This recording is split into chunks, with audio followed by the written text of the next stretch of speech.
Welcome to Renew Your Mind Monday, episode 1, where our theme this week is Change Starts With You. You know, it's easy to see the attitudes and actions of others that need adjustments. We quickly identify those things that are causing conflict, unproductivity, or just bad outcomes. And we think, if she would just fill in the blank, then there wouldn't be a problem.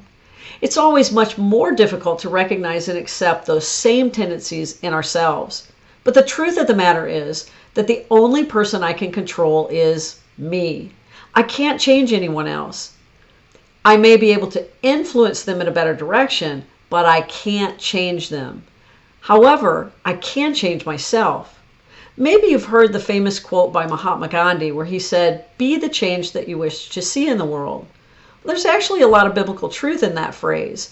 Jesus taught a very similar concept in Matthew 7:3-5. Why do you see the speck that is in your brother's eyes, but you don't notice the log that's in your own eye? Or how can you say to your brother, "Let me take that speck out of your eye," where there's a log in your own eye? You hypocrite! First take the log out of your own eye, and then you will see clearly to take the speck out of your brother's eye. All change starts with self-awareness. So if I want to be the change, I first have to identify the tendencies and triggers for my patterns of behavior. And then I can connect those tendencies with actions and attitudes that follow. We all have tendencies, both good and bad. So ask yourself, how do I respond when I'm under stress, when I feel insecure, when I'm angry, when someone questions my competence or a choice that I've made, or when I'm just tired? What is my pattern, and what action or attitude do I display when those tendencies are triggered? Every action we take or attitude we display comes with consequences. That's the natural order of life. We teach our children that their actions have consequences, positive and negative, but sometimes as adults we forget that.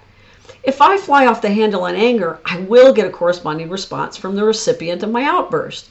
And that consequence is going to create a reality that I'm living in right now in that relationship. This is what happens when I'm accidental about my behavior and just let my natural tendencies lead my actions. Sometimes I even use those tendencies as an excuse for my behavior, thinking or even saying out loud, "Well, that's just the way I am, take it or leave it." But Scripture never teaches us that we're stuck in our behaviors, but shows us the opposite. We are expected to change. Romans 12:2 commands us, be transformed. And 2 Corinthians 10:5 says, take every thought captive to the obedience of Christ. So our goal as leaders and as Christ followers is transformation. You cannot give what you do not possess, so you must be the change if you expect to see change.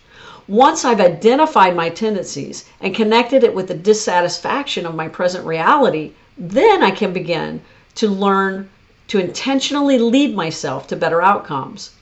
This is a foundational tool in our leadership journey. You have to know yourself, that's self-awareness, then you can lead yourself in better directions, and finally you can begin to lead others by your example. You can only give what you already possess. So this is a lifelong process. We never graduate from the school of self-awareness. So start your week by identifying one tendency that you commit to intentionally work on changing this week.